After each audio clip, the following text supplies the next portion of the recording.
All right. It's 10 a.m. Eastern, which means best ball breakfast. No more best ball breakfast, but we do have the portfolio review. So this is a show I'm going to do in season every single Monday. And we are basically going to run down all of the week's action. We're going to go through our DraftKings lineups. We're going to go through our Battle Royale lineups. We're going to check in on the Deposit Kingdom listener leagues. We're going to celebrate the Deposit Kingdom actually absolutely crushing in the Dog Bowl yesterday, punched 3 tickets. We'll go through the Guillotine League that we drafted around here. We'll go through Pickems.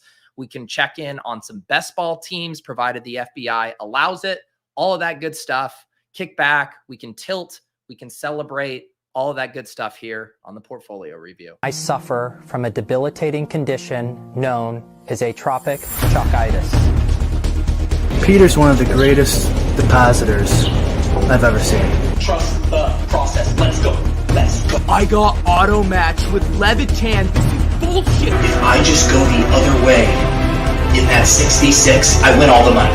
All the money. If I had 150 lineups, I'd win too. Process over results.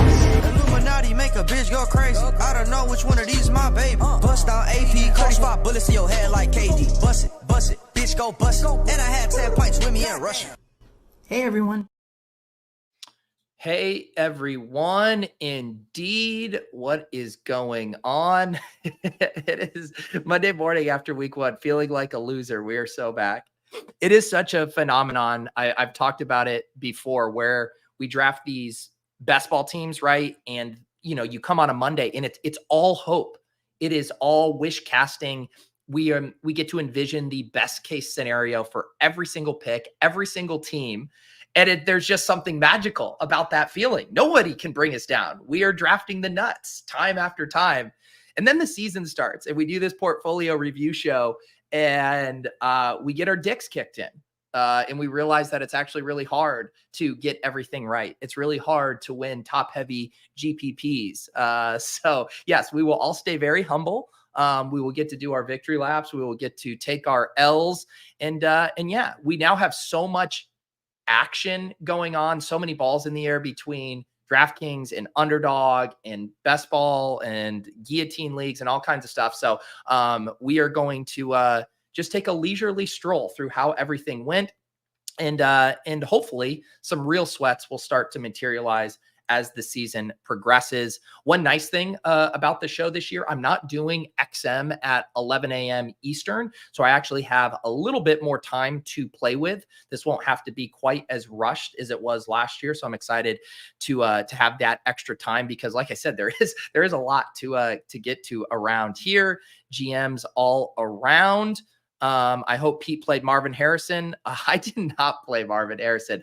I had my share of whiffs, but I was not touching Marvin Harrison in week 1. GMs, what is up? Ori, what is up? A moment of silence for Puka before the pour, please. Yes. Let's grab our coffee here.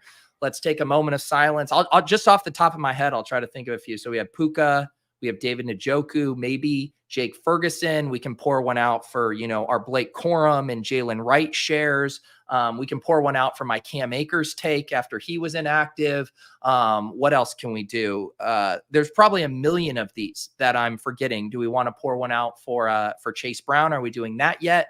Because the Bengals suck. Whatever it is, insert your own Mad Lib here for person you want to pour one out for. We'll take a moment of silence. Let's do about a 10-second beat here.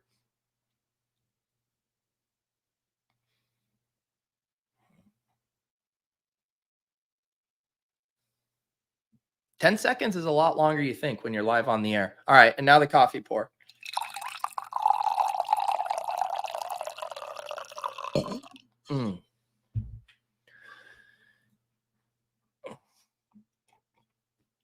Man, we're getting right to the good stuff. Pete, what is the best sim?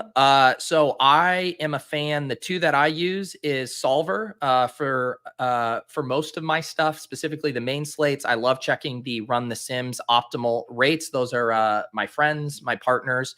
I am not as familiar with Sim Labs, but I can vouch for Run the Sims and Solver.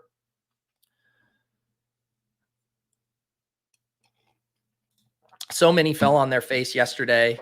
Wow. Played Alec Pierce and lost money. That's an impressive feat right there. I mean, I cannot wait to see the air yards buy low model on the Colts. I feel like AD Mitchell had to have broken it. Every time I looked up at my TV, AD Mitchell was nearly completing a massive play down the field. Corey says, I definitely noticed a decrease in the exposure screenshots on Sunday compared to Thursday, Friday. That is so funny. That is a really good call where it's like, oh yeah, when we just have 2 games in the books, all those other exposures still look great because you could just post the one. It's like you have Isaiah Likely or you have Xavier Worthy, and then you post the other ones and everyone's like, I don't know. Like, we haven't seen those guys play yet, but that looks pretty good. You hit on Isaiah Likely. And now no one can post their screenshots. Shout out to my most rostered guy, Zach Charbonnet, finding the end zone. That should help the advance rate across the board. Yes, we're pouring one out. It's not elite tight end. It's literally every tight end. That was the funniest thing about the victory laps against elite tight end. It was, well, guess what, buddy? The mid-tier got absolutely decimated as well. I mean, Foster Moreau and Juwan Johnson were 2 of the highest scoring tight ends on the main slate yesterday. It was just an absolute disaster. But I will say, if you want some cope, and Dwayne has some good stuff up in the utilization report, the usage for McBride, for Kincaid, Kyle Pitts running 100% of the routes, better days are ahead for those guys. But yes, it was a pretty rough weekend. You go back to Kelsey and Andrews. Maybe George Kittle can save the position tonight. You know, we only get 3 George Kittle spike weeks a year. I think for morale purposes, for us elite tight end bros, it would be very nice if George Kittle to have one of those spikes tonight and really just buoy our spirits as we're all down bad and just wondering why we didn't have 100% Juwan Johnson. Yeah, the Giants were brutal. I saw a crazy stat. I think Hayden posted it, like the EPA on targets to Malik Willis, Jesus, that's a bad slip. Malik Neighbors versus the rest of the offense. And he was the only player on the team that was generating positive expected points. So yeah, the Giants are in rough shape there. Did my nose hairs grow? I would say, Thomas, just like the way facial hair works in general, it's constantly growing. So yeah, I don't know when it would ever not be growing.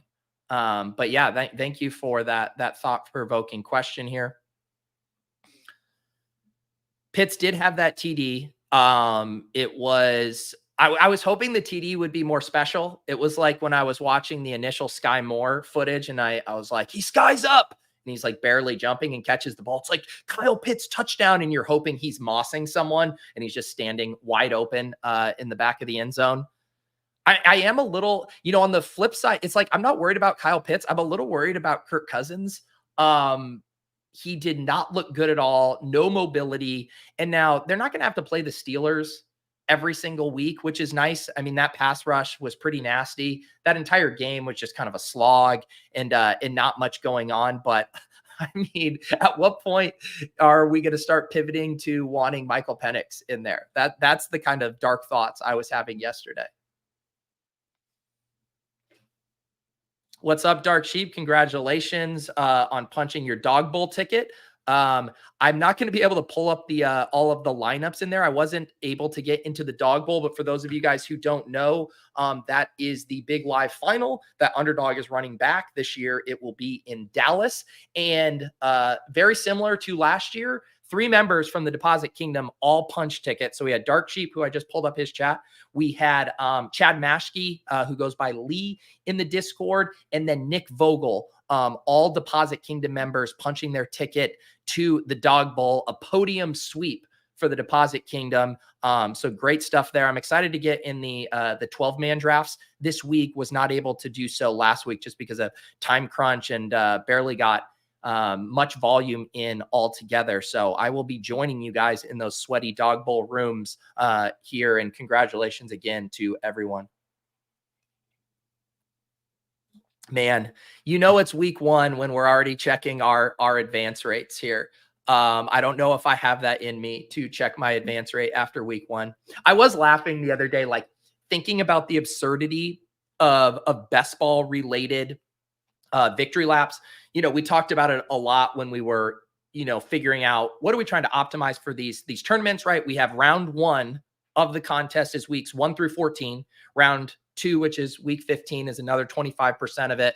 Round 16 is worth 25% as round 3. And then there's the final round. Round 4 is week 17. So you have those back weighted chunks of the tournament are worth 25, 25, 25. So weeks 1 through 14, and I promise we won't get too heavy in the math here, is worth 25%. So week 1 is 1 of 14 of 25%. It's almost 1%. I think it's 1.7% if you do the math. And I was laughing thinking about victory lapping something for the entire season of Best Ball Mania in the course of these tournaments would be the equivalent of 1 minute into a game, victory lapping an under hitting. You bet the prop under on like Geno Smith under 250 passing yards. And 1 minute into the game, you started victory lapping an under. That's the equivalent right now in the first week of the one part of the tournament that only represents 25%. 1 of 14 of the first 25%. So anytime you're losing your mind or you're down bad thinking about your teams, just remember this is literally a fraction of this tournament. That's my cope for all of you to talk you off the ledge. It's going to be okay. The backup running backs will eventually score. The elite tight ends will eventually score. It's all going to be okay. Man, J.K. Dobbins, that was probably the funnest storyline of yesterday, right? J.K. Dobbins, what was he? 10 for 135, looking absolutely explosive. No lack of burst there. Kamani Vidal was inactive, so it was just the Gus Edwards and J.K. Dobbins. I think Gus was like 10 for 26. I mean, I don't know how J.K. Dobbins doesn't run away with this job right now. That was very fun to watch here. Yeah, we're going to start pulling up some of the tournaments here. Shout out to Alex, who finished 4th in the main BR. Awesome stuff there. Rudman, yeah, he told the Deposit Kingdom to eat shit. Rudman uses us for bulletin board material when he works out. Well, now he's giving us bulletin board material. Everyone's drafting with a chip on their shoulder these days because of Rudman's comments. Catching up on the chat here. We got 422 people watching live on a Monday morning. I didn't know if it's funny. The views will eventually dwindle. Like, by the time you get to week 15, everyone's like, no, I'm fucking checking out, man. Like, I don't want to think about my teams anymore. So even on the scale of the hopium of drafting teams to post week 1 despair, at least we still have some collective hope. Hopefully my math lesson there will buoy some spirits. James says, but what if it's not okay? It might not be. I was just trying to help to make you feel better. All right. Yeah, let's do a little bit more housekeeping, and then we are going to jump into reviewing some of these teams. Tiger says 424 watching and 16 likes. If you are new here, would definitely appreciate it if you guys would hit the subscribe button and the like. We have this live stream channel where we do all of our live streams, and then we do have the Deposit Kingdom channel. I had a weekly video that posted on Friday that will continue to post each week on Battle Royale strategy. Some of my hidden gems, I don't know if any of my hidden gems hit in the way I would have hoped. Keenan Allen had 11 targets, so I'm going to trust the process on that one. Singletary did not hit. Aaron Jones was a guy I got on late. I was talking about him on the cram, but he didn't make the video. The Jonnu leverage play was a complete flop. What was my other one there? Who was my wide receiver on there? Oh, it was Keenan. So yeah, we will get back in the lab and try to improve on our scroll the F down hidden gems this week. Okay, let's start here. So we have, like I said, we have lots to cover. I want to cover DraftKings stuff. I want to cover Underdog Battle Royales and listener leagues. I want to cover the Guillotine League. So I got all my tabs open here to keep me on track, and we'll try to get cover some ground here. All right. So the very first thing, I only played a couple of lineups on DraftKings this week. I played the SPY because I always got to play the SPY. I did toss one entry into their $100 Millie Maker because I could not resist. And then, of course, we have the DraftKings League, and then I was in the red zone as well. Here's the team I had in the SPY. This ended up being one my best team on the day. Still did not cash. We bricked out on DraftKings. I did use the solver sims to help me out with these as well. Here's the team for my audio listeners who I will always service. This was a Jag stack. I had Trevor Lawrence, Christian Kirk, Gabe Davis, and Evan Ingram. The running backs actually were by far the best part of this team. Devon Achane, who scores 23 points, Aaron Jones, who scores 18.9 points, and then Ramondre Stevenson there in the flex, scoring 24.6 points, and then also had the Vikings D at 1.7% go for 22 points. So this one actually kind of stings because the running backs in the defense were the nuts, and then the main stack just completely flopped. Lawrence gives me a snowflake, 11.28. Christian Kirk, only 4 points. Gabe Davis, 9.2 points. Evan Ingram, 1.5. So did the triple stack in here when I was looking at the solver sims, and I ran a bunch that were single stacks, double stacks, and triple stacks. And for this size SPY contest, which was how many people in this one?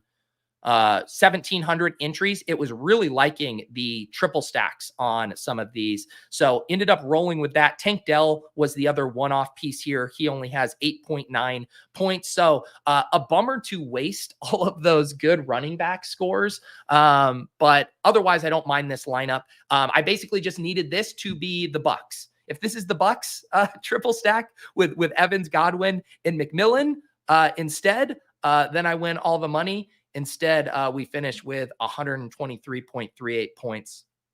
Let's see what took it down yesterday. Not, massive scores when you see if you had a 163, you were getting into the top 5. A 185 runs away with it, and should be no surprise. It did involve a Baker Mayfield stack. Didn't include Evans, just had Baker to Godwin here. Hit the nuts at running back. Kamara, 22 points. Joe Mixon, 29.8. Had Tyreek Hill, of course, who was in handcuffs at 10:30 a.m. and then was breaking the slate 4 hours later with 29 points. The Yoshi Voss punt only got to 5.6 points, but didn't matter because it allowed this drafter to get up to Tyreek Hill and 3 good running backs. They played Kyle Pitts at tight end, who with 11.6 points was, I believe, the third highest scoring tight end on the slate. Kenneth Walker, awesome play at 6,100. He goes for 21, and then Chargers defense here as well.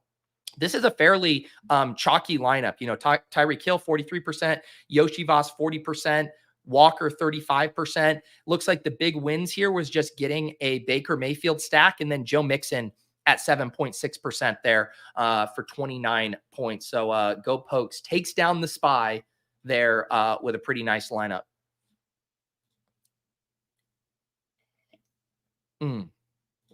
The clip curse is down bad. Yeah. The Jalen McMillan, it was so funny because he should have had like 3 touchdowns yesterday early on in the game, missed that first one. And the ship chasing mentions were absolutely lighting up that the curse was alive and well. But Jalen McMillan, too good. Baker Mayfield dealing yesterday. He does end up scoring, and Jalen McMillan looks awesome. He looks awesome. We did unfortunately roll the clip though for all of the Huskies. Things might, the usage was pretty decent for Rome. Jalen Polk had a rough game relative to the other one. So we'll see. The jury's still out, but Jalen McMillan, who was the initial curse clip, he looks like he's scarred, or not scarred. He looks like he's saved. Yeah, I didn't play cash, but I believe you guys. That's basically a cash lineup with Baker and Godwin. Were the Cash Bros playing Kenneth Walker? I guess so. Like, it's just funny to me because maybe everyone's done a 180 on their perception of Kenneth Walker, but I thought the perception on him was that he was boom bust. And if you were a cash game bro, you wouldn't want to deal with Kenneth Walker boom bust stuff. But maybe everyone bought into kind of the bell cow usage here. And it certainly looked to be the case there. Although he still got there on a couple big plays. So I'm surprised if the cash guys were jamming Kenneth Walker. Pour one out for the Bryce Young Canales believers. Man, that was rough. I still I'm having a hard time untangling. Were the Panthers that bad, or are the Saints sneaky good? Because Clint Kubiak, all of the kind of the new looks they were getting, all of those wide receivers and tight ends were getting open with way more ease than they were last year. So I guess I'll be curious to see to what extent, the Panthers are atrocious and to what extent the Saints could be a surprise team this year. Ball is Life says Kenneth Walker looks like the best rusher in the league. We need this, right? Because it's gotten so old for us to say Nick Chubb's the best pure rusher in the league, brother. We needed a new one. And now we can say it. Kenneth Walker, best pure rusher in the league. All right, let's look at the, this is the Deposit Kingdom League. This is, of course, a rake-free league that DraftKings spins up for us. I made it 300 entries for week 1.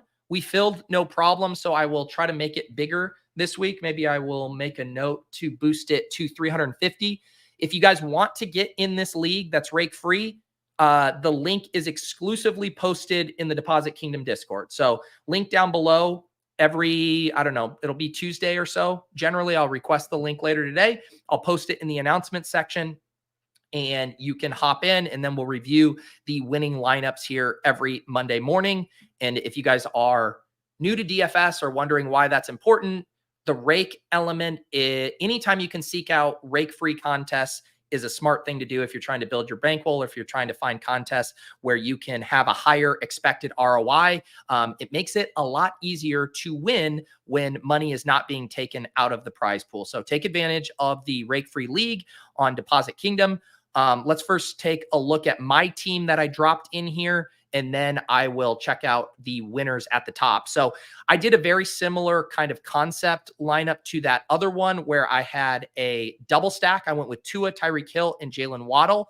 I'm going to tell you the truth here. I had Johnny Smith in this initially, and then I said, you know what? I gold star locked Jatavian Sanders as our punt play tight end on the Cram show. I got to get Jatavian Sanders in here. That didn't hit at 1.4 snowflakes there. Theo Johnson ended up being the Uber punt tight end play if you went down to 2,500. I did do the premium here with Tyreek Hill and Jalen Waddle. That worked out well, but this was basically the inverse of my other lineup where I got the main stack right, but then flopped on the running backs. Javonte Williams here, dust ball. Chuba Hubbard, dust ball. Drake London, dust ball.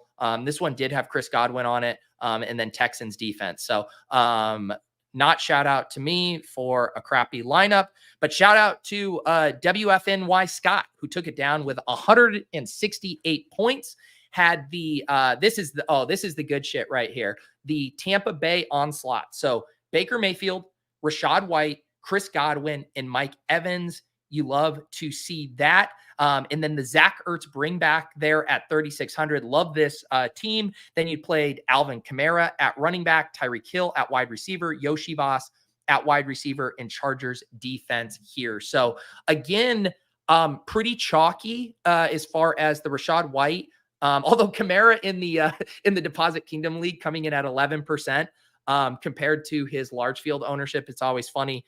Again, if you guys are new here, one of the great joys for me is to review the ownerships in the DraftKings, main contest versus the Deposit Kingdom. And you'll always see quite the spread on the players that Deposit Kingdom members traditionally don't like. So Alvin Kamara coming in at a big ownership discount here.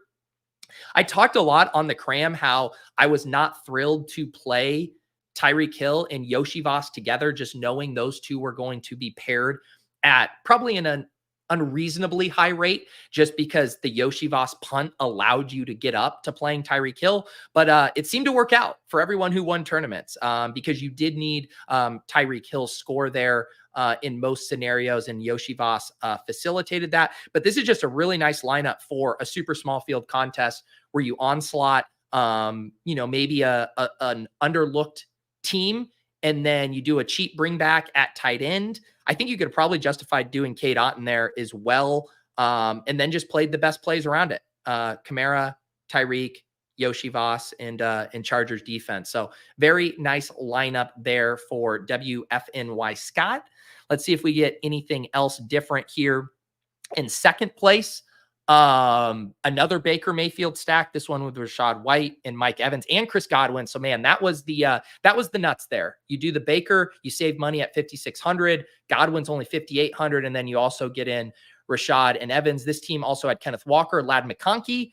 Shout out to JM. He was very high on Ladd heading into this game. I would say he definitely paid off this cost. 4,700, 14.9 points there. Kylan Granson Snowflake. This about summarizes yesterday. You could get second place in a tournament with a 0 for Kylan Granson, and then Colts defense here at 0.3%. Wow, that takes some stones to play the Colts defense against Houston, but I actually don't hate that when you think about how much ownership a lot of the Texans players were going to get. Nice little leverage opportunity there. So shout out to Dan.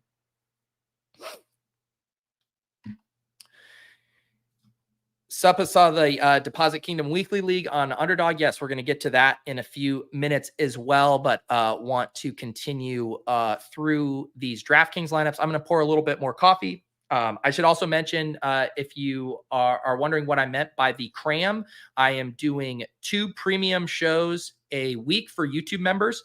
I wrote about this in the P.O. Box newsletter. So if you're confused about any of the schedule or how the premium YouTube memberships work, I think I have it pinned in the chat to the P.O. Box. But basically how it works is if you're the top tier, the Hand Builder and Opto Bros, you get access to everything, which includes the Sunday crams. That's every Sunday at 10:30 a.m. Eastern. We have an awesome crew in here hanging out. We go position by position. We look at the ownership, best plays, and then we do some surveys of the chat, figuring out where everybody is wanting to go. And I find that very helpful for kind of understanding what all the GPP bros are going to do in their contest. We do a couple underdog drafts. We build a Pickem entry and all of that good stuff. I find it very valuable exercise right there. And then we go through inactives. So as inactives come in, we kind of break that down and react to that. So you get access to that as a Hand Builder and Opto Bro. And then starting this week, we will have DFS After Dark. I haven't booked my guest yet for DFS After Dark. I have a few people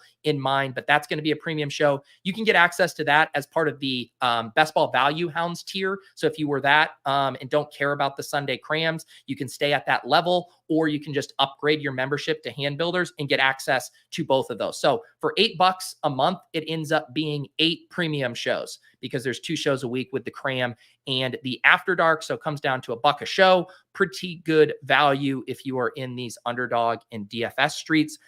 Let's take a look at one more here. This was the team I tossed in the Millionaire. This was the contest I just saw in the lobby, and I was like, you know what? This seems fun. You want to talk about a top heavy contest, 1 million to first, 100,000 to second, but 27,000 entries, $100 entry fee. Decided to toss one in here. And again, kind of very similar to how my lineups were looking in those other contests. I ended up doing a big Minnesota stack here. Sam Darnold, Justin Jefferson, and Johnny Munt with a Malik Neighbors bring back. No dice here. This was Snowflake City. Our running backs were Bijan Robinson, who did fine. DeAndre Swift was a flop. I thought DeAndre Swift was a pretty intriguing play after Roshan Johnson was a healthy scratch yesterday. Zamir White at 8.1%. Woof. That play is not looking good. Alexander Madison coming for his job, maybe, and Texans defense. So I bricked it in the Millie Maker, but we had to give it a shot.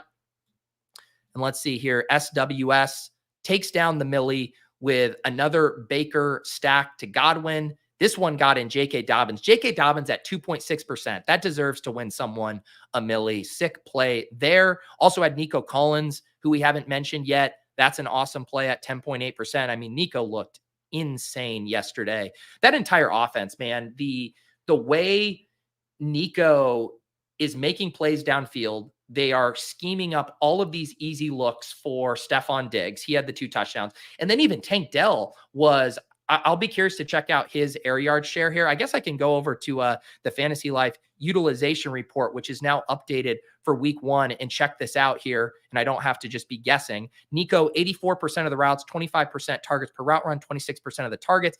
Diggs, 89% of the routes, a little less on the targets per route run at 18, but still 19% of the targets. And then Tank Dell, 87% of the routes, 21% targets per route run, 23% of the targets.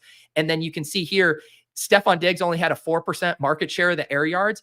All of the air yards going to Tank Dell and Nico Collins. And then Xavier Hutchinson, Robert Woods barely involved. I mean, these three are going to absolutely feast this year if this utilization holds, because Diggs, if he's getting a bunch of the red zone stuff near the line of scrimmage, and then Tank and Nico are dominating the downfield looks like this, 16.3 ADOT for Nico, 16.6 ADOT for Tank. I mean, this offense is going to cook this year. By the way, the utilization report, this is completely free on FantasyLife. I believe so, actually. Yeah, this should be. I'm logged in now, so now I can't remember what is free and what isn't. Let me see if this is free or not, because I know we now have the FantasyLife Premium. So I want to make sure that I am not leading you astray here with the utilization report. Okay, so yeah, you can get some of the stuff in here now with the targets, the ADOT, the air yards. But if you want, the routes, the targets per route run, you do have to get the premium. And I will say here, there is promo code Pete will get you a discount. So if you guys want to be able to check this out, promo code Pete will take care of you. That'll give you 20% off all of the FantasyLife Plus stuff. So that's the betting, the DFS, all of the utilization. And the other cool thing that Dwayne just announced today is this utilization score, which is kind of a metric he developed to try to encompass all of these utilization elements. And then you can kind of go and sort by overall utilization score. And you can see stuff like Cooper Kupp here at the top with a 9.9, AJ Brown, Tyreek Hill. And I cannot believe this name that is fourth here, Jamison Williams. Unreal usage yesterday, 94% of the routes, 27% targets per route run, 30% of the targets, 14.6 ADOT, a huge chunk of the air yards. Just incredible stuff from Jamison Williams there. And I think it might be a little bit of a problem for Amon-Ra. If Jamison Williams is this good, if he's this big of a part of the offense, and Laporta and Gibbs and Montgomery continue to do their thing, my early snap take, week 1 reaction is Amon-Ra probably overvalued relative to this stuff. Nez vouching for the FantasyLife stuff. Yeah, it is. It was long overdue to be behind the paywall. You can still check out some of it, obviously, for free, but highly recommend it and take advantage of that the promo code Pete for 20% off. Okay, where were we? We had reviewed the Millie. Let's head over to Underdog here. I did not get in as much volume as I would have liked this week. I was coming back from Vegas. I obviously couldn't draft in Vegas, so I was there Thursday, Friday, and then flying most of Saturday. I did try to pile into some of the smaller medium stakes contests on Sunday, so got some in the bomb. Did have a 10th place finish in the bomb 2. I missed a bomb 1. It filled. Thank you to Numi and Hope for dropping one there on Sunday. The team, my best team here that I got 10th place with was a CJ Stroud to Diggs and Schultz. One nice thing about these smaller contests, this contest had only 216 entries, and Nez and I actually talked about this on Off and On the Clock on Friday, is that you can do way more of the double stacks in this contest, whereas in the main BR, it's a little trickier. Obviously, you could hit on a Mike Evans, Chris Godwin, Baker. It's not that it's impossible, but when the scores are high, the double stacks are much harder to pull off in a contest with thousands and thousands of entries. So in this one, I did a Stroud, Diggs, Schultz. I like Schultz because he wasn't getting drafted in these contests, so thought he could be a nice little leverage piece that's tied to my quarterback. Had Alvin Kamara and Rachaad White at running back. That was probably my most frequented running back pair in the battle royales. I thought both those guys were kind of slightly undervalued. And then this team, I did have the 101. So I was able to get Tyreek Hill. So This finishes in 10th place here for 96.26 points. I was basically 9 points off of first. Schneid takes it down with a Josh Allen, Kenneth Walker, James Conner, Nico Collins, Mike Evans, Jake Ferguson team there. And let me pour some more coffee, and then we're going to take a look at the Deposit Kingdom Weekly League. We'll check in on some of the Royales as well here.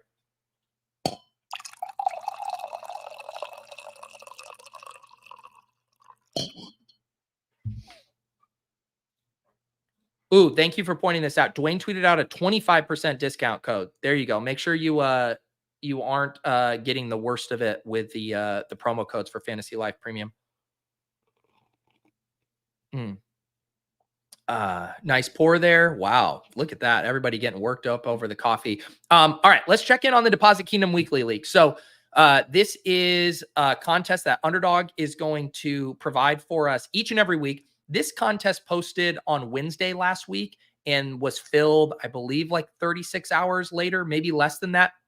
This week, this contest will post on Friday. The goal is to release it when we're live on Off and On the Clock, which we had to push up last week because of my travel stuff, but will regularly be on Fridays. This contest will post, I believe it'll be 3 p.m. Eastern every Friday. It's going to be a 3-max contest, $10 entry. I'll talk to Hope about the sizing for it this week. Maybe we can get it a little bit bigger. We had 1,100 entrants in this one. Shout out to Irarfa.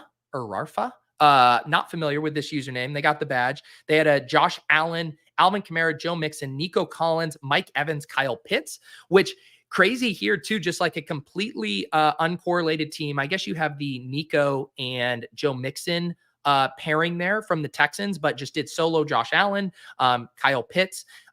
Joe Mixon, I believe, was a scroll the F down. Everyone else was getting drafted in the majority of contests. I mean, not even that much, ADP of 31.3. So this was a definitely just pick the best players lineup. So shout out to our winner here. I don't know why your username's giving me so much trouble. Is it Irarfa? It sounds so funny to say, but congratulations. We had Ken's XZL here. Kenix took second with a Jaden Daniels team, 28.16 points from Jaden Daniels in his debut. Became the only quarterback in NFL history to rush for 80-plus yards and 2 rushing TDs in their debut. So congratulations to Jaden Daniels. Had Travis Etienne, Alvin Kamara, who has been a fixture of a lot of these winning lineups, had the Tyreek Hill, Mike Evans combo, and Kyle Pitts. Not too many people landing on the scroll the F down tight ends that had the best days, Juwan Johnson and Foster Moreau. So Kyle Pitts kind of ended up being the best possible tight end you could realistically land on in these contests. And you really did need the ceiling at quarterback this week, I think, to kind of be in play for these tournaments. You know, you did have the Jaden Daniels score, the Anthony Richardson, the Josh Allen, and then, yeah, the Baker stuff would have worked out as well from that standpoint. But it was really a Konami code kind of week between Daniels, Richardson, and Josh Allen, all of those guys getting rushing TDs. All right, who do we have here? Third place, we got Statman. Had a Josh Allen team, did get the stack to Dalton Kincaid. But Dalton Kincaid, man, his underlying usage was decent. We can go look at it here at tight end. But man, that was a pretty brutal stat line for him. 83% of the routes just not earning targets here. But out on the field a good bit. So you'll take it. But that Dawson Knox 15% targets per route run, not looking good. And that entire Joe Brady offense, man, like he finally was letting them open it up a little bit, but it looked like watching an Army Navy game. The amount they were running it just completely in kind of clock killing mode there. Some encouraging usage, I thought, for Keon Coleman. 90% of the routes, 19% targets per route run, 23% of the targets. Like Keon Coleman is going to pay off that ADP. Based on week one, the answer to like Keon Coleman, Brian Thomas, Lad McConkey. It looks like the answer was all of them. Really liked the usage there. I do want to give a shout out to Gritty, who I'm going to say is directionally accurate on his Chase Claypool love, thanks to the Mac Hollins usage. Mac Hollins scores basically our generation's Chase Claypool. So if only Gritty would have slightly diversified some of those Chase Claypool shares around Mac Hollins and MVS, he'd be cooking. Shout out to Gritty. Let's see here. Clay 111 in the lineups. There's an Anthony Richardson team, 27 points from Richardson. This is the first one running back team we've seen. It was just, I think, a little easier to land on the 2 running back teams, and there were a decent amount of usable scores there at the top. But this team gets in Tyreek, Jalen Waddle, Diggs, and Kincaid. This is an interesting construction with the Tyreek, Waddle, and then Richardson, kind of an old school DFS thing where you're like, hey, my pocket passing quarterback isn't going to give me the ceiling. I'll play Anthony Richardson, who does outscore Tua, and then you still get the upside of Tyreek Hill and Jalen Waddle in a condensed offense. So I don't know if that's a move I would get on in these size contests. I probably end up just having Tua on this team, but that's why I'm going to have fun staying poor, and Clay has won $450 in this contest here.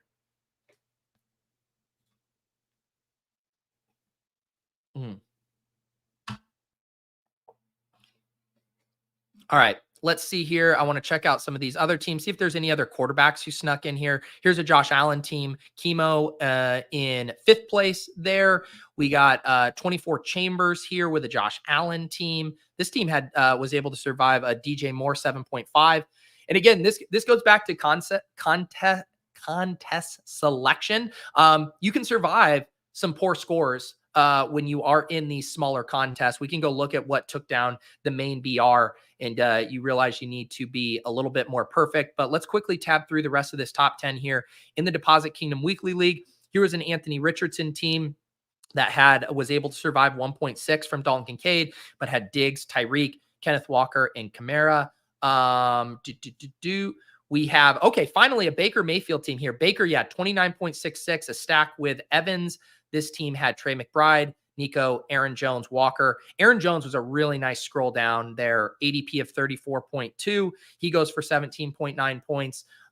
Chad Candles, who I recognize from the Deposit Kingdom here, had a Jaden Daniels to McLaurin. Again, you were able to survive some of those stacks. Like you could survive Josh Allen to Kincaid. You could survive Jaden Daniels to Terry McLaurin if you got the other pieces right.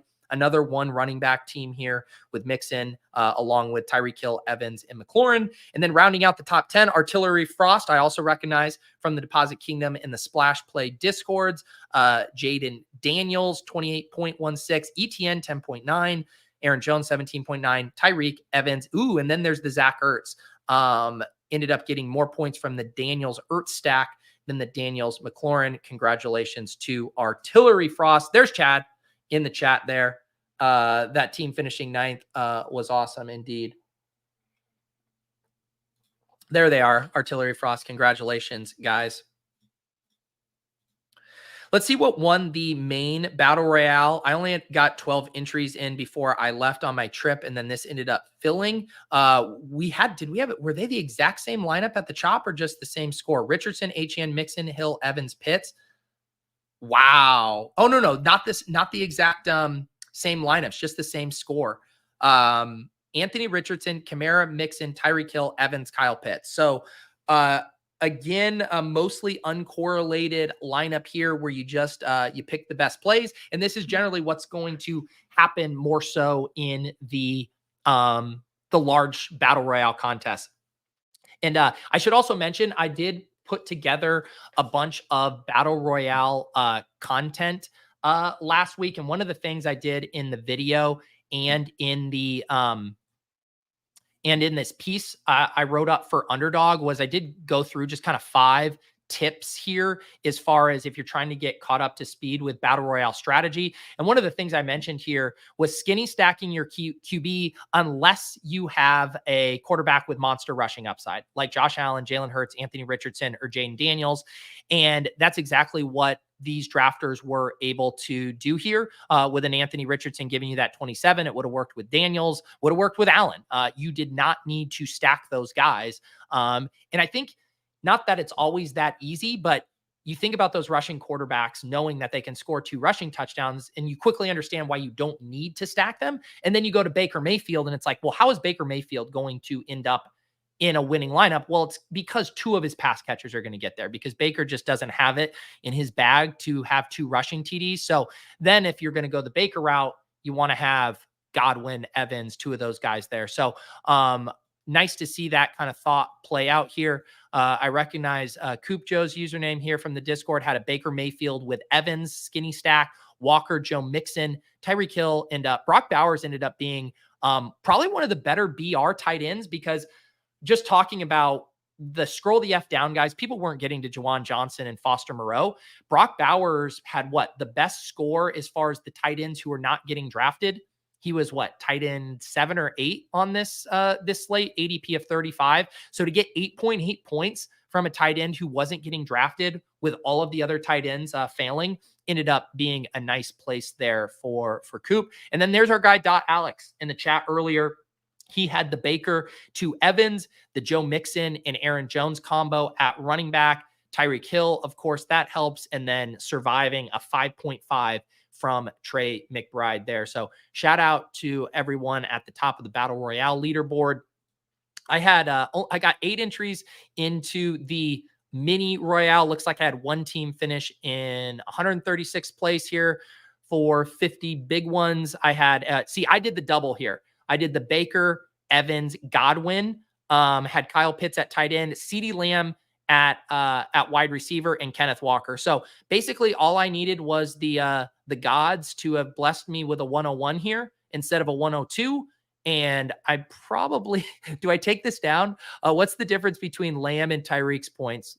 Let's just do this for fun, because 22.5 versus 11. So it was what? 10.5 point difference. So if I have 107, that gets me up to 117. No, I still don't win. I get up to 118. All right. I finished T6 here. I finished T6 here if I have Tyreek instead of CeeDee Lamb. I love this. This comment says, DFS is dying as we have 540 people watching live on a Monday morning, just watching me tab through DFS lineup. So, someone screenshot this. Yes, we are very much dying right now. Skull. Shout out to Chad, one of our other Deposit Kingdom Dog Bowl winners there. Chad, the first 2-time back-to-back Dog Bowl qualifier, had a seat last year and then won a seat this year. Pretty impressive stuff there by Chad. Let's see. How's the Saquon fade feeling? Honestly, completely fine. The whole thing about the Barkley thing, it's like, well, what players were you taking instead of him? Okay, I was taking Nico Collins. I was taking Deebo Samuel. I was taking Devon Achane. So we can see how it works out. But I know that the Saquon guys, they really want to stick it to you. But I was drafting Achane at a pretty high clip after Saquon. So I'm not really worried about it yet. But yeah, check in with me in a few weeks and we can see if I'm concerned. I don't think there was anything else here. Like I said, I wasn't in the Dog Bowl this week, so I don't have those lineups easily pulled up. But next week I will be in the Dog Bowl and I will make sure to have those lineups there. Actually, I do think, I think I got tagged in Nick's winning lineup. I can see what Nick's lineup was here from last night. Oh, here it is. So yeah, there's our 3 guys there: Dark Sheep, Vogie Berra, and Lee. And here is Nick's lineup. He had the Baker to Godwin. And I should just mention, if you guys are not familiar, so the Dog Bowl is a slightly different format than the battle royales. They're 12-person drafts. Everything else is the exact same, 6 rounds, except instead of 6 drafters, it's 12 drafters. So instead of 36 players getting drafted, 72 players. So the lineups end up being a little deeper. You have to go further down into the player pool in this contest by necessity. So you can get to guys like Ramondre Stevenson here, Chris Godwin, who wasn't regularly getting drafted in the main BRs. Nice lineup here. Baker to Godwin, Tyreek, Pitts, James Cook, and Ramondre Stevenson. Awesome stuff there by Vogie. Okay, what was I going to go to next?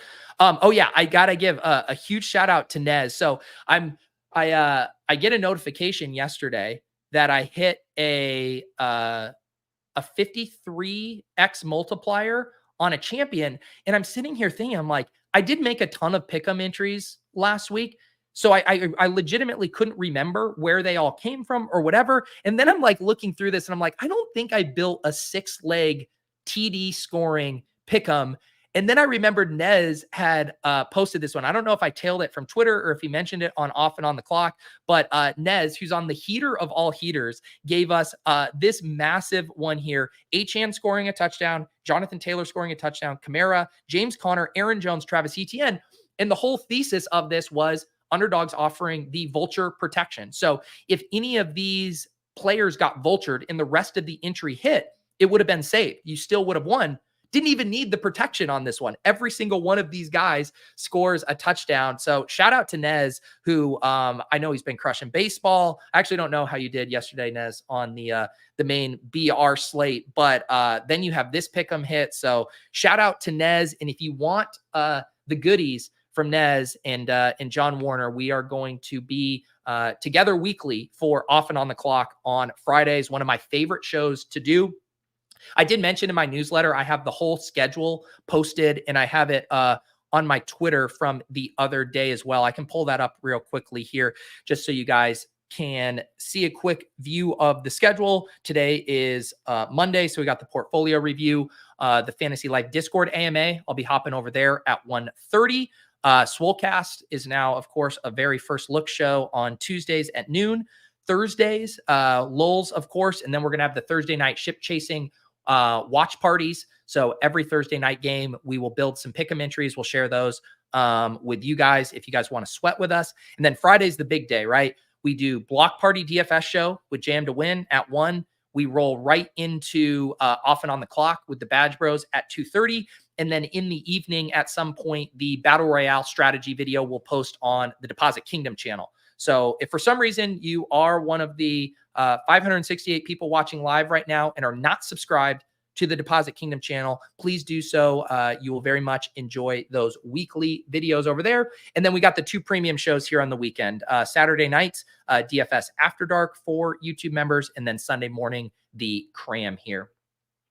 Got some good news on the injury front. I see a report right now that Jake Ferguson's knee injury, not believed to be serious.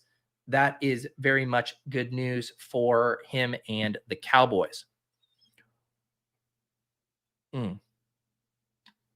All right, let's see here. Nick Vogel, Stevenson as Mr. Irrelevant, punch my ticket. Yeah, that was an awesome play. I took him a couple times in the main BRs, but man, he had to have been just a slam in those 12-person drafts. So we had this one here. I did want to look at a few things from the season-long standpoint. So there's one team that I had it had just dawned on me the other day, and it's coincidentally the video that has the most views on the Deposit Kingdom channel. I did a draft with Ron Stewart, and I just had an epiphany at one point last night, and it's actually only in 112th right now. And it does have to deal with a Jordan Love injury. But this team I drafted with Ron. Actually, no, it's not this one. I did 2 teams with Ron. I did one with him or on here, but the one on the DK channel is actually the one I want to find because people were tagging me about it. Let me see if I can find this here. I got to scroll through, figure out what date this was. Even with all of these named, it is hard to find this one here. But it was basically just like every single kind of ADP riser slash, here we go. All right, this team's in 3rd right now. Okay, so this is the one team I was thinking about in Best Ball Mania. So Josh Allen, Aaron Rodgers, and Drake May. So we get the 31 from Josh Allen. This was a super skinny or hyper fragile team at running back. Breece Hall, Aaron Jones, Brian Robinson, Chase Brown. So good start there for Aaron Jones and Brian Robinson. We have Breece Hall. Then look at these wide receivers. Nico Collins.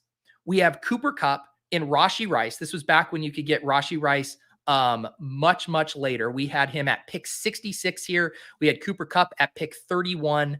Nico here. This team also has Christian Watson, Khalil Shakur, Mike Williams, Demario Douglas, Brendan Rice, and then the tight ends, Dalton Kincaid, Musgrave, and Conklin.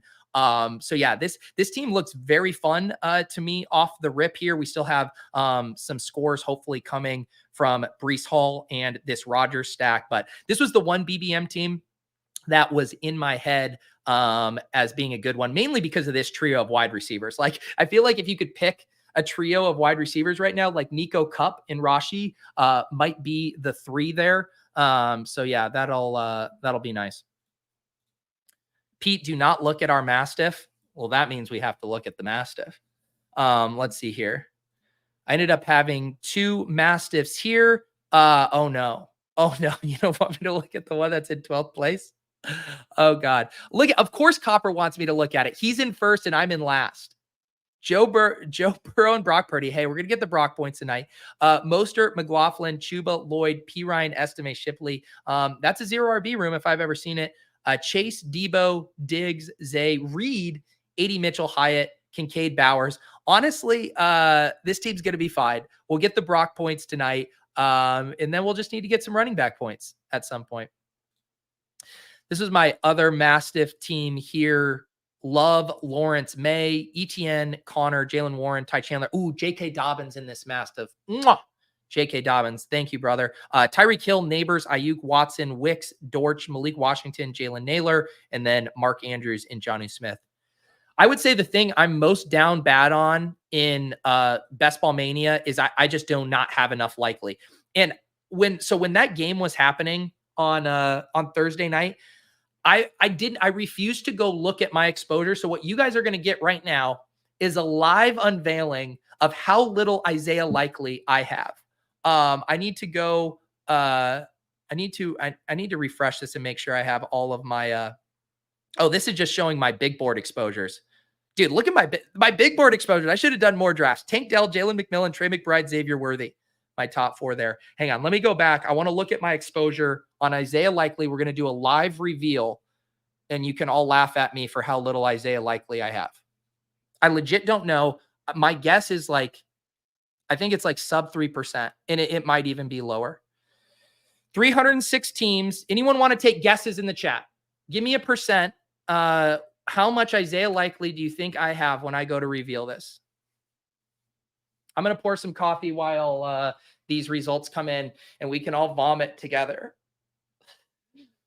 God, I hope Clay's right. 4.8%. I think I will kill for 4.8%. 2%,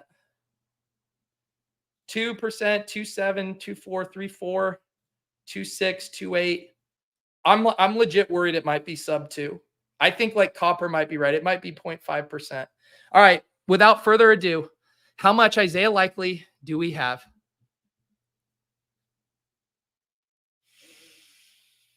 Fuck! 1.3%.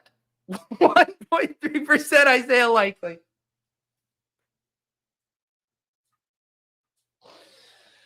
Oh my God. $38. I have 38 American dollars on Isaiah Likely.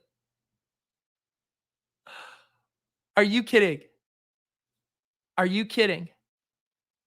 That's the saddest thing I've ever seen.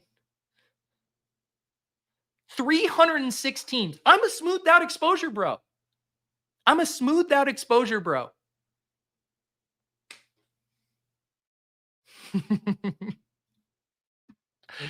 Jordan, I joined the stream and he's in full tilt. Well, if you're just tuning in, I just saw how much Isaiah Likely I have.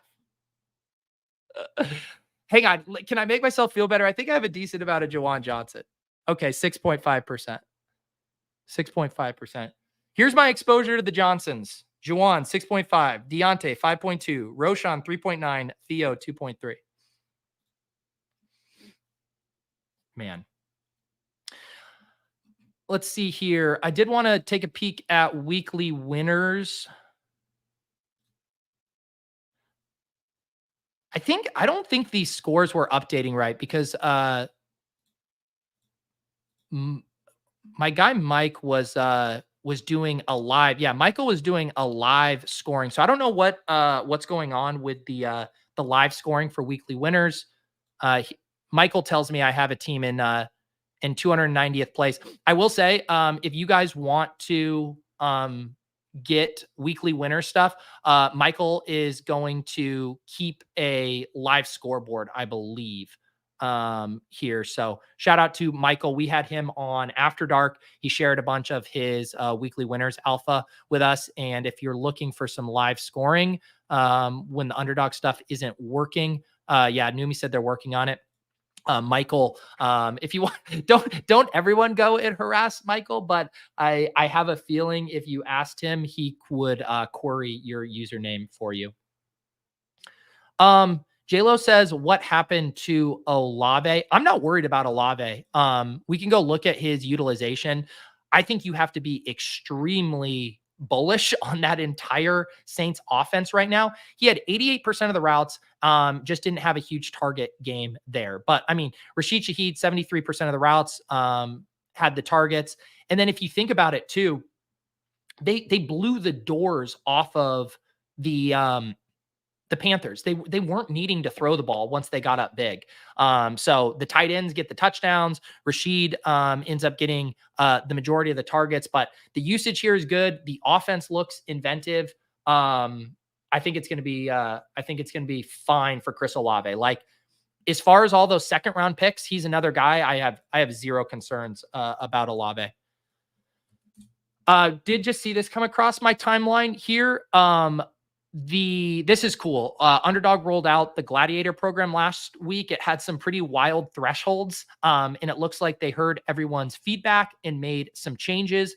It looks like retroactively apply to the week 1 drafts, and then will be in place for the rest of the season. So here is the revision on the Rakeback.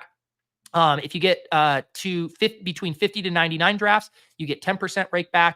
100 to 499 drafts will get you 20% Rakeback. 500 to 999 drafts will get you 30% Rakeback. 1,000 to 1,499 will get you 40% Rakeback. And then if you are a sicko who gets over 50%, over 1,500 drafts, you get 50% Rakeback. Also, like when I was reading some of the replies to the posts about the Gladiator program, and I know Underdog did their payouts recently, as far as the season-long best ball stuff, there's still a lot of confusion from people who don't understand what Rakeback means. It is not a percentage of your entry fees. So when it says like 10% Rakeback here, if you did a $10 draft, you're not getting $1 back. It's if the rake was 10% on a $10 entry, that would be the rake was $1. You get 10% of that rake back. So you would get 10 cents on that dollar of rake. So just want to be clear, if you're trying to do the math and wondering about Rakeback, it's not 10% of your entry, it's 10% of the rake that Underdog takes. So again, this isn't going to be some, massive money-making thing. This is a nice thing for Underdog to do to give back to the high volume grinders. And similar to what I was talking about with the rake free contest with DraftKings, it makes it easier for you to be profitable when that rake is reduced. So as almost opposed to like, you could think about it as Rakeback, or you can think of it as rake being reduced for those individual contests, which makes it easier for you to have a positive ROI to, win long-term if you are an above average player. So shout out there. Yes, apologize for math, but we're trying to do our best. Sometimes I read these replies to these posts and I'm just like, I don't know, man. I am not a math whiz by any means, but sometimes we need to articulate the simple math here. Yes, Chris, I did see that too, but I wasn't talking about that. I meant from people who thought they were getting a percentage of their entry fees. But yes, initially, I think some people were not given back the tier that they had hit. So they had slotted them in the wrong tier. But yeah, I believe that all got taken care of. Let's see here. Who wins tonight? I do think in a second here, I want to review the Guillotine League, and then we can build a Pickem for tonight as well and talk through that game. But where were we? We were looking. Okay, yeah, we did a little weekly winners. The only other thing I wanted to check on from a season long, I didn't get to do a ton of eliminators, but I did do 5 big eliminators. Looks like right now I am in good shape, not on the chopping block. Ooh, one I did with John is in first place. Let's see this team I built with John on off and on the clock. A Lamar Jackson, Daniel Jones, Derek Carr team. Okay. Lamar and Derek Carr, 2 out of 3 ain't bad. Barkley, Kamara, Ramondre, Dobbins, Sanders. That's a nutted big eliminator running back room right there. I remember this draft. This was the draft where John and I got absolutely shut out at wide receiver because we were scooping up Barkley, Kamara, Stevenson, and Dobbins. But we do have Tyreek Hill, Brandon Ayuk, JSN, Joshua Palmer, Mike Williams, Mike Wilson, Wandale had a nice game, and Jalen Hyatt. And then our tight ends, Mark Andrews and Dallas Goedert. So shout out to John and I and Nez for this big eliminator entry. Do I have any more coffee left for the home stretch of this show?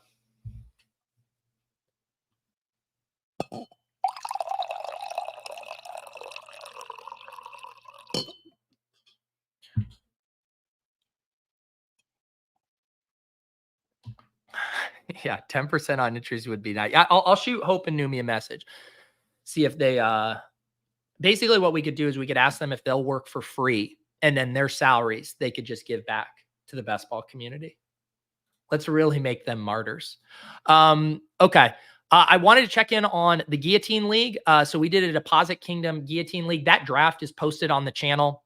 I opened it up to a bunch of the YouTube members in the Discord who wanted to hop in. I told everyone that I would be free rolling them in this contest. And for people who aren't familiar with the Guillotine Leagues, very similar concept to the Eliminator, where each week one team is axed. But what is fun about this particular format is it's a managed league, and the one team that gets axed, their entire team is tossed into the available player pool for waivers. So then everyone can basically go scavenge on what will end up probably including some really good players here.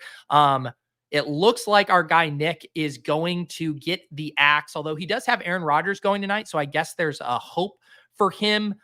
He's at 58.5 points. So he would need 60. He'd need a pretty big game from Aaron Rodgers to survive. But so here's the thing. If we lose Nick tonight, that means Jonathan Taylor's going in the player pool. Devontae Adams is going in the player pool. Dalton Kincaid is going in the player pool. So every single week, there's going to be a high-end influx of talent. And this is an 18-person league.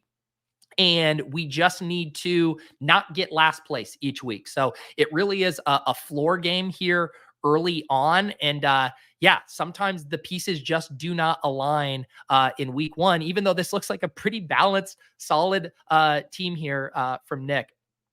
Clay is very excited about surviving. Let's see my team here. I'm right in the middle. I had Geno at quarterback, running back, Tajay Spears and Gibbs. I have Rashi, Malik Neighbors, and then I ended up going with the very it's kind of high testosterone, but not actually. It's high T because I started 4 running backs. It's not high T because they're all the scat backs. Tajay Spears, Jahmyr Gibbs, Chase Brown, and Jaleel McLaughlin. I did have Kyle Pitts at tight end, and I honestly don't hate my bench. Wan'Dale Robinson, 11.8, didn't use his score. Jerry Jeudy should see a little bit of a target bump if Njoku misses time. And then Colby Parkinson, also not a bad option for me at tight end here. Again, this lineup not optimized for ceiling. Just give me floor here. I also love our team names. Second to last place, Deep Dish Keenan. In first place, Dan, who I got to meet for the first time at the end of that stream. I do recommend watching that back just for Dan's call-in from a gas station parking lot. He was on a road trip with, don't call it his wife, his fiance, I believe. And very entertaining guest spot from Dan. And now in first place with Justin Herbert, Chuba, Derrick Henry, Jaden Reed, Xavier Worthy, Diggs, Justin Jefferson, and Taysom Hill. Man, hitting on the Reed Worthy picks there is pretty fun. Can't wait for them each to have 2 points and knock you out one of these weeks, though.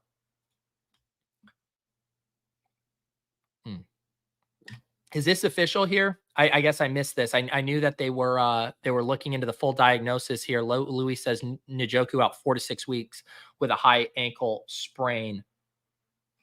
That Browns offense was something. Absolutely something. Deshaun Watson, so unbelievably cooked. Can someone, because I was writing this up. I'm going to be doing a weekly article for Fantasy Life. It's going to be called Pick Six. It'll just be a Sunday night, Monday AM recap column, 6 things that caught my eye. And I was running down just how bad it is and how dire it is for the Browns. Does anyone even remember, were they even considering keeping Joe Flacco around last year? Because Joe Flacco just walked in free agency and signed with the Colts. Like, how much would it have cost the Browns to keep Joe Flacco on the roster? Like, is there something here? It's like you're paying Deshaun Watson. You have like a $70 million cap hit. And you didn't think like, you know what? This Joe Flacco absolutely crushed for us last year when we couldn't trust Deshaun Watson. Maybe we just keep him around just in case. Deshaun, go ahead. You can go out there week 1. We'll even let you go out there week 2 and 3. But just in case, maybe the guy who made our offense fucking hum last year, maybe we keep him around. How much does Joe Flacco cost? He was in the building. The thesis already played out. You had no question marks. Why is Joe Flacco still not on your team? Can someone who's a cap whiz, I'm sure there's someone who can be like, well, actually, Peter, Joe Flacco would have, forced them to cut Nick Chubb.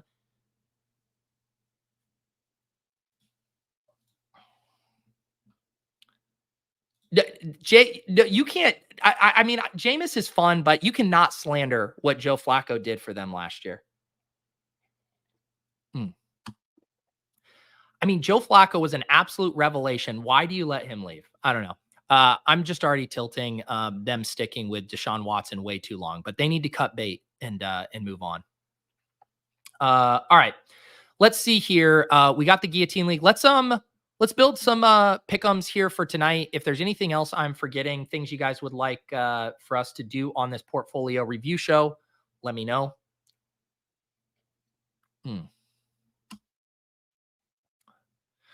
I believe I wrote it up here. The Deshaun Watson cap hit. What is it here? 72.9 million cap hit in 2025 and 26. And yet you absolutely have to move on. Like it's the I don't know, most extreme version of the sunk cost fallacy ever, but you just absolutely have to move on. He doesn't have it. He does not have it.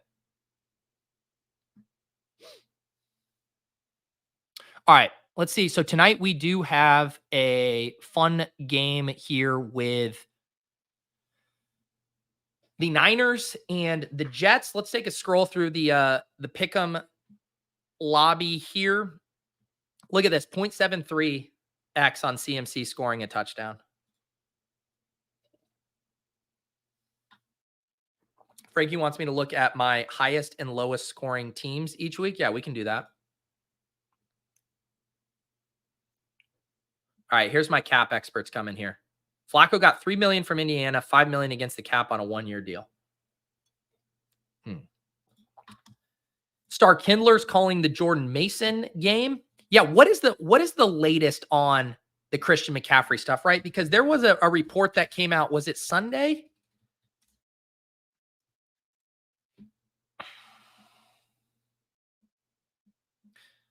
Yes, it's okay. Yeah, it was that they added the slash Achilles to the report. They said his calf Achilles is not a concern for me.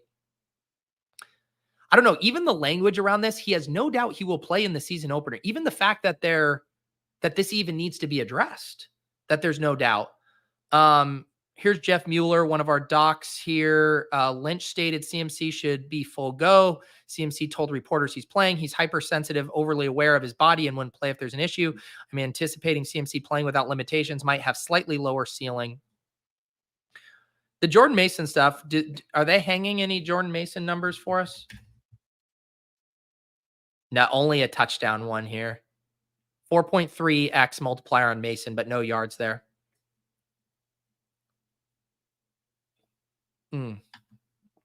Let's see here. If anyone else has some fun angles for this game, we can build one of these collectively. Let's take a look at Kittle.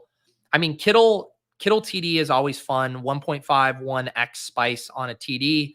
3.5 receptions is actually a negative multiplier there. What's the overall? 8.55 fantasy points. 19.5 longest reception. 5.5 first quarter receiving yards is kind of tempting. That's one catch for George Kittle. If George Kittle gets a catch, it's going for more than 5.5 yards. Does anyone want to make a bet on George Kittle getting a catch?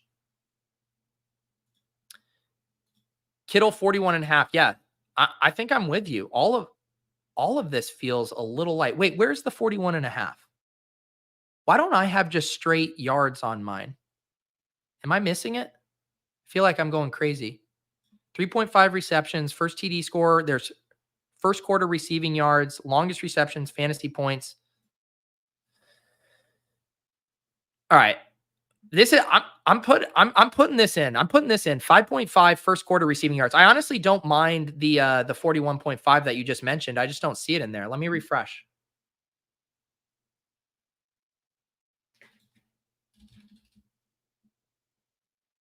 Yeah, for some reason I don't see the that there. What's the Purdy? Purdy 246.5 passing in rush yards, 30.5 passing attempts, 21 completions, 8 rushing yards, 35.5 longest completion. That's a big number there. I kind of like, should we just have some first quarter fun here and start this? 51.5 first quarter passing yards, and we'll do George Kittle 5.5 first quarter receiving yards. I kind of like that. Then you don't even worry about like any of the late blowout risk where they're just running the ball a ton. We're just playing them cooking in the first quarter. Maybe pair it with an Ayuk under. Yeah, that's a good call there. They already said he was going to be a little limited?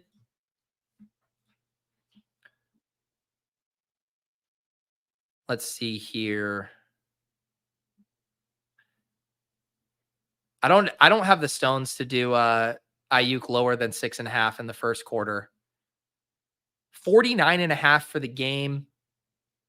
I kind of don't mind the lower there on Ayuk. I mean, this is the same guy, right? This is the same guy that what was it? Was it his year 2 where he opened up the season just outright in Shanahan's doghouse? What do we think about the Brandon Ayuk usage tonight? Any Jennings love? Let's see what it is. Jennings, 19.5 receiving yards, 0.5 first quarter receiving yards. I guess that does kind of correlate if you're fading the Ayuk. 9.9 fantasy points for the lower. I don't hate that. I mean, he always has the touchdown out, but yeah, I think that's a good call, Don. Let's do lower 9.95 fantasy points for Ayuk. So we have Kittle, 5.5 first quarter receiving yards. Purdy, 51.5 first quarter yards. Ayuk, 9.95. It's scary, but I kind of want to take a lower on CMAC. Is it insane to do lower 112.5? Is that just being a glutton for punishment on CMC?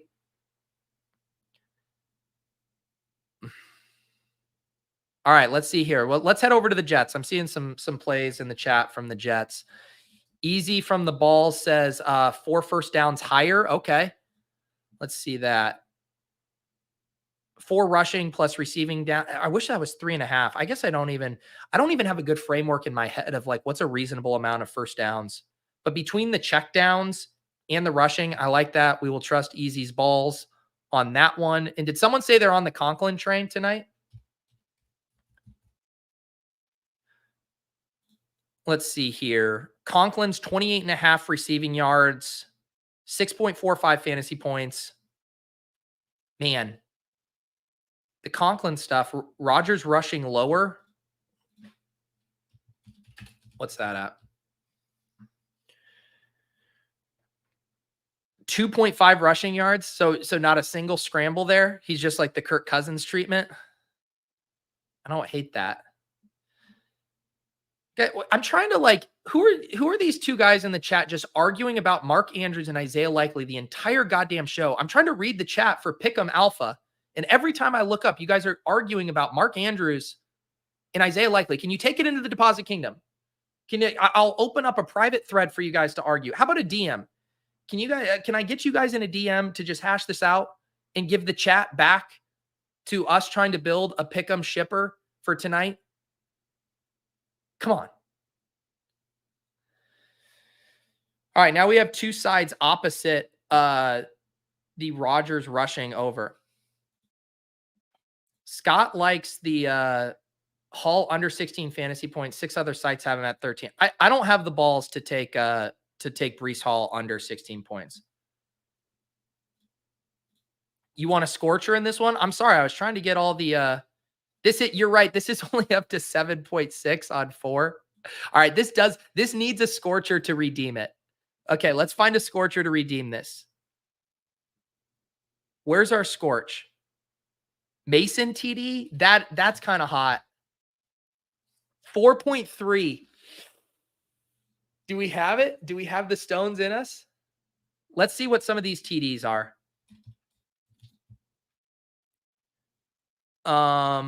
Rodgers rushing TD. Yeah, right. Brock Purdy rushing TD at 4.32 is also kind of interesting. We're not doing Breece or CMC. Debo's 1.17, not enough. Garrett Wilson, 1.29, not enough. We already did a Kittle. We already did the Conklin. Conklin at, what do we like better? Conklin at 2.25. Mason was at the 4.5. Mike Williams is only 1.77. Isaac Guerrero. Who wants to just really live a little? Is there a more live a little play than Isaac Guerrero at 10.37? Are you guys all doing the slider stuff?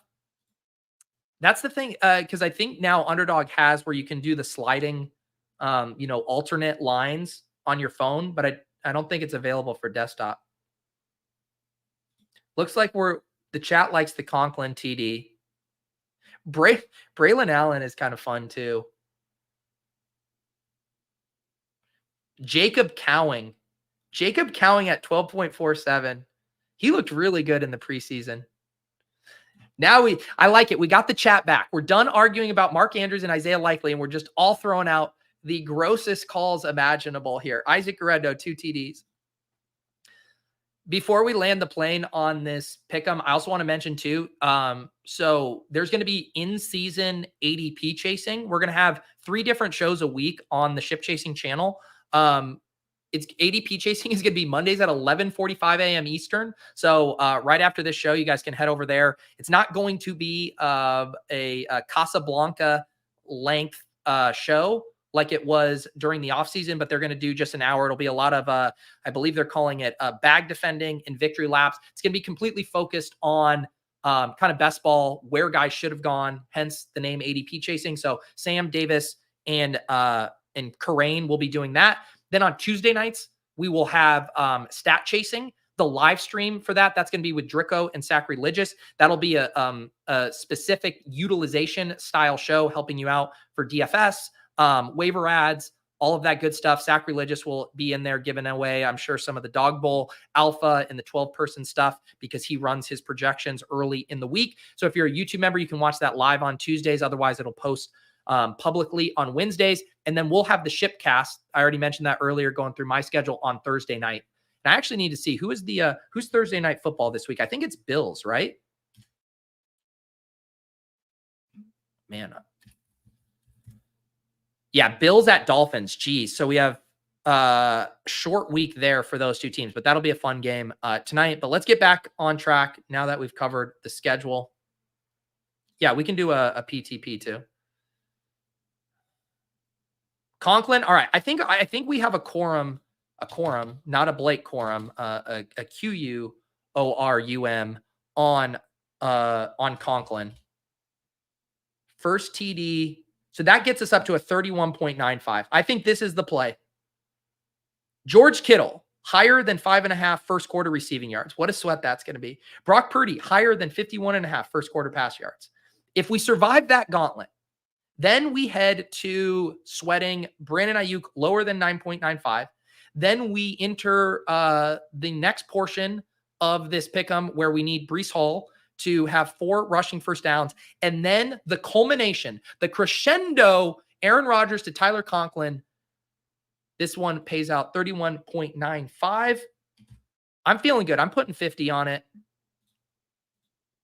50 to pay out 1,597. I will drop this in the chat. If you're listening to the audio or watching it back, I will post it in the comments and in the description. I'll post a link to this.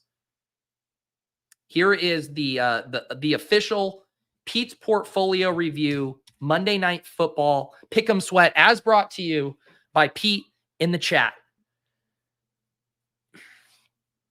And yes, we can do a primetime contest here. We can do a couple drafts. I see we already have Dog Bowl. Okay, so everything's in the lobby already for next week.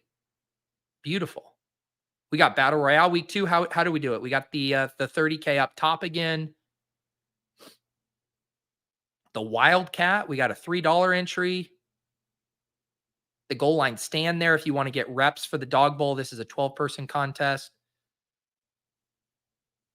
All right, we are cooking in the lobby right now. Let's do a Primetime Palooza though.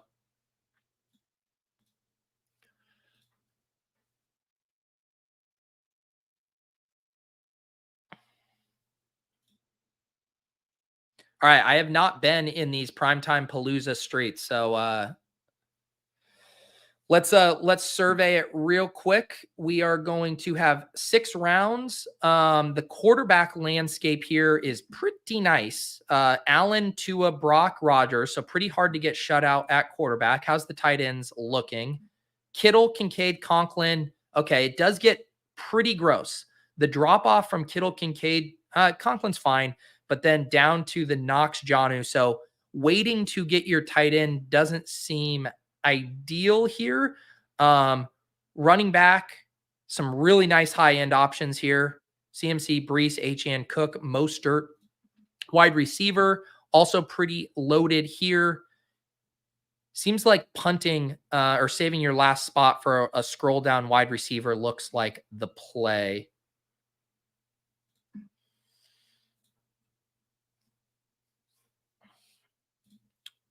So CMC goes 1. We'll see what Jay Cooper does here.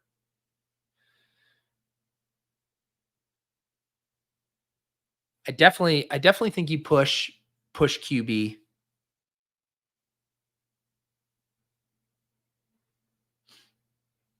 All right, Tyreek Hill goes. I think that's the right pick. We're then going to take Breece.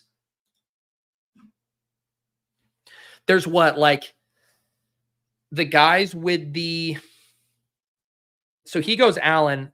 All right. So we're going to go double San Francisco then. I'm going to go, he goes Josh Allen, Achane. I'm going to go Breece, Garrett Wilson. Not like the thing that's nice about this is then it does set me up for Rodgers as my last quarterback. I'm already very heavily tied to Rodgers here. And so now I can legit take Rodgers as my last pick.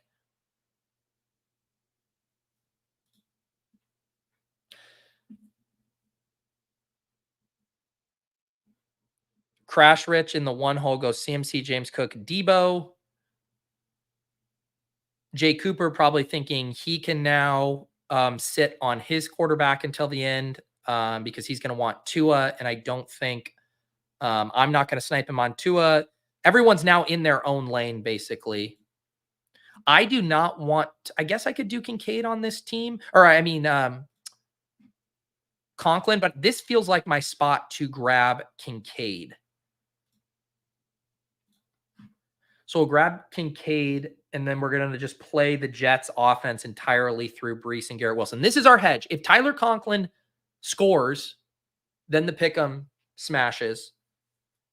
And if he doesn't, then this decision here looks better.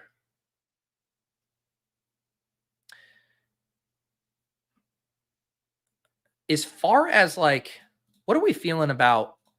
What was the most? I quickly want to look at the Miami usage at running back real quick. Raheem Mostert, 43% of the snaps, 24% of the rush attempts, decent amount of routes, 9% of the targets. Where am I? Where's my draft? Here we go. I'm on the clock.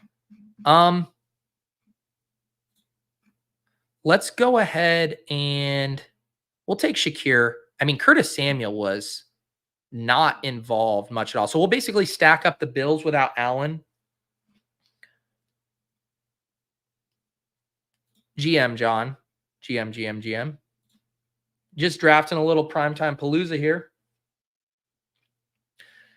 If you guys are tuning in late here, I know it can be a little early for you West Coasters. What, you guys just hit 8:30 a.m.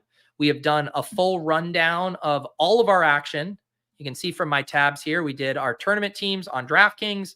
We checked out our Battle Royale stuff, checked out a Pickem. We checked out some of my season-long sweats. We talked about the Guillotine League with the Deposit Kingdom. We've been looking at some usage and all of that good stuff here on the portfolio review. Everyone else staying in their own lane at quarterback. Once the Allen guy comes off the board, everyone else knows what they're doing. Crash Rich is going Brock. Jay Cooper is going Tua. I am going Rodgers, so we will keep pushing it. I kind of like the... Man, do we scroll down for this last pick? I do like Jordan Mason. Let me just grab my quarterback first. And then I got to figure out, do you guys got a good scroll down here? Primetime Palooza thought leaders. Tell me, what do I need to do here? Do I need to get off the ball like a Mac Hollins? We already have Shakir and Kincaid, though. Cowing? Ooh. Where is he? Wow. I would like a San Francisco or Miami piece, I think. Juwan Jennings doesn't seem bad. Because Juwan Jennings pretty nice, right? As far as like, I don't have any of the Niners. Who could be the turd in the punch bowl for the rest of the Niners? Is it Juwan Jennings? I think it's probably Juwan. Jordan Mason's probably is like the best just click in a vacuum, but he's going to be on what? Way more rosters with this projection up here. All right, yeah, we're doing Juwan here to land this plane. All right, so this is my Primetime Palooza team. Aaron Rodgers, Breece Hall, Garrett Wilson for San Francisco, a little Buffalo stack without Allen, Khalil Shakir, and Dalton Kincaid, and then Juwan Jennings to ruin all of the San Francisco stuff. Let's do one early look Battle Royale team, and then we'll shut this down and you guys can go watch ADP Chasing over on the Ship Chasing channel.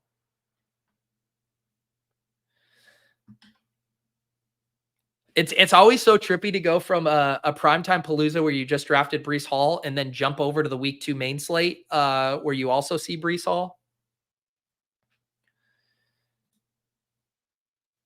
Quarterback on this slate, pretty solid. How's the tight ends on this slate looking? Isaiah Likely opens up as tight end 3 at ADP. Wow.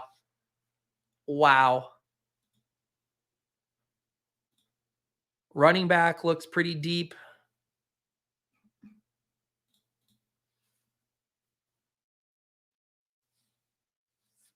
Man. 1, 2, 3, 4, 5, 6.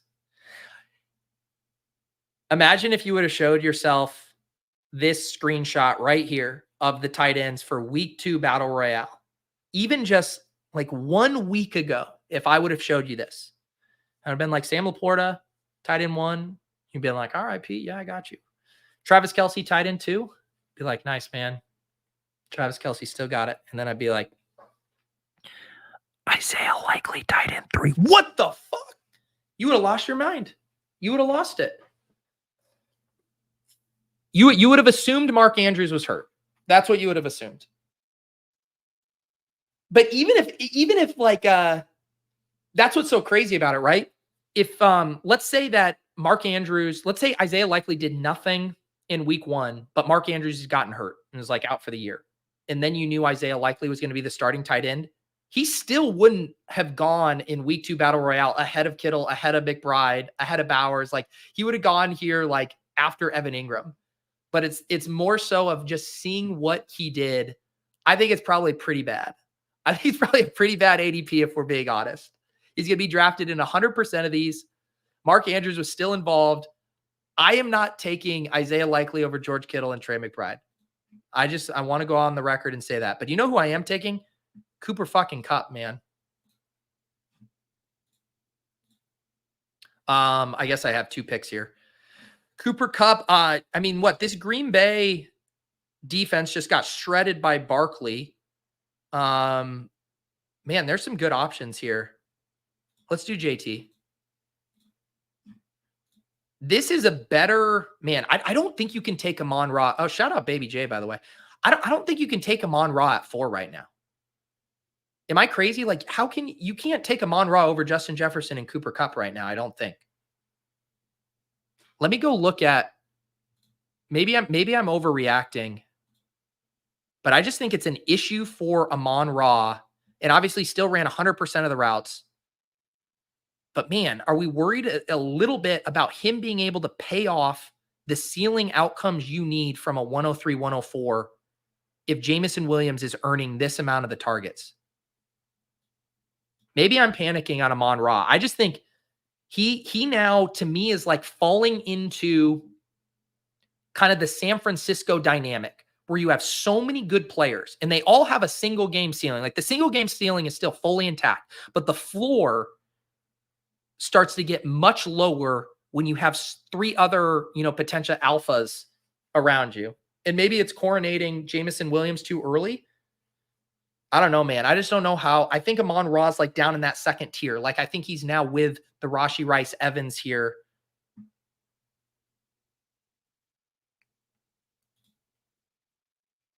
I mean, it is a very fun matchup at home versus Tampa Bay. What a little run back of that divisional round game last year.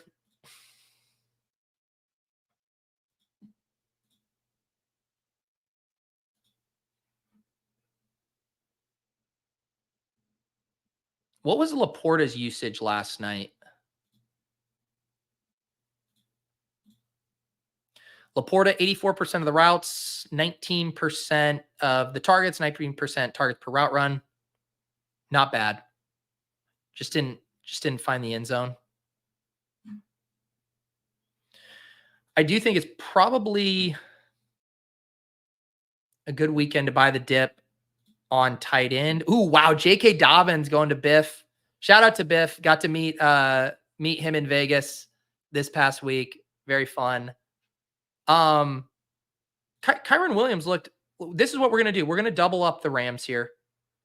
We're going to do Kyron and Cooper Kupp. It's the entire offense. And we're also going to grab Garrett Wilson. I think once Garrett Wilson balls out tonight, he will be a regular 2nd round pick.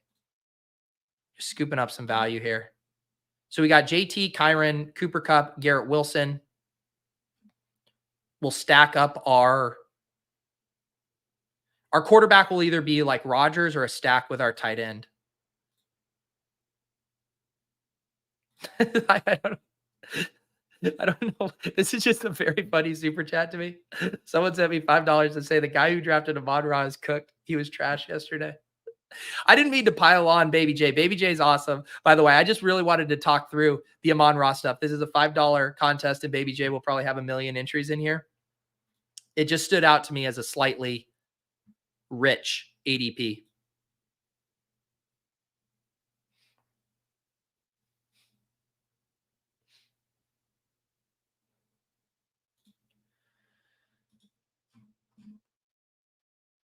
Yeah, I do like the Kyron Cooper Kupp pairing. There's a few of those pairings that, will reliably work when the offense fully condenses. The Bucs last year, it was like Rachaad White and Mike Evans.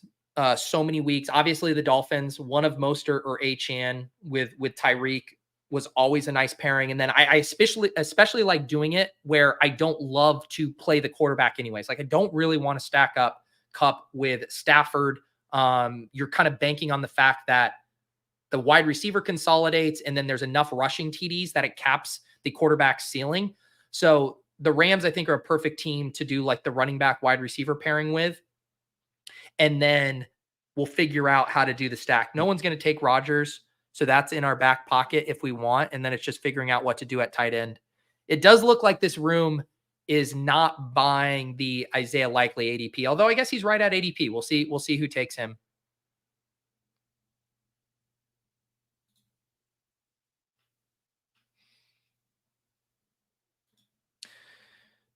Why do none of my best ball drafts show up in completed tab? One thing I noticed, if you're on mobile and you're looking for this, I believe it defaults to showing college football. I want to say you have to hit the tab over to NFL. Hey, actually, that is a feature request to Team Underdog. Shout out to my college football homies. We love you. Love that it's on Underdog. I personally can't play in the great state of Massachusetts, but we got to default that shit to NFL. We got the default thing has to be NFL. You got to service the big dog. It's got to default to NFL. All right, we are back here. Man, I wanted McBride. Yeah. Let's see here. George Kittle, or do we get Funky? Evan Ingram's a fun kind of scroll down here. Let's do Rodgers. We're going to do Evan Ingram. We're going to scroll a little bit down to Evan Ingram. And then we are going to do Rodgers with Garrett Wilson. Aaron Rodgers, Garrett Wilson, JT, Kyron Williams, Cooper Kupp, and Evan Ingram. Here, yeah, if you're in the live tab and you go to bet, see on desktop, it defaults to NFL, but on mobile, it defaults to college football. All right, guys. Like I said, ADP chasing is going to kick off here in just a couple of minutes. So I'm going to let you guys get over there. I very much enjoyed having a little extra breathing room to do this show in a little bit longer fashion than in previous years. So thank you guys for hanging out, even the two of you who argued about Mark Andrews and Isaiah Likely for an hour. I assume that's what they're going to do over on ADP chasing too. So if you want to get more of that good stuff, you can head over there. As I said, I posted my schedule. It's also in the Discord too, if you guys want to keep tabs on that. Otherwise, I believe the next time I'll see you guys is tomorrow for the Swolecast. And yeah, enjoy the rest of your week. Enjoy the game tonight, and we'll catch you guys next time on the Portfolio Review.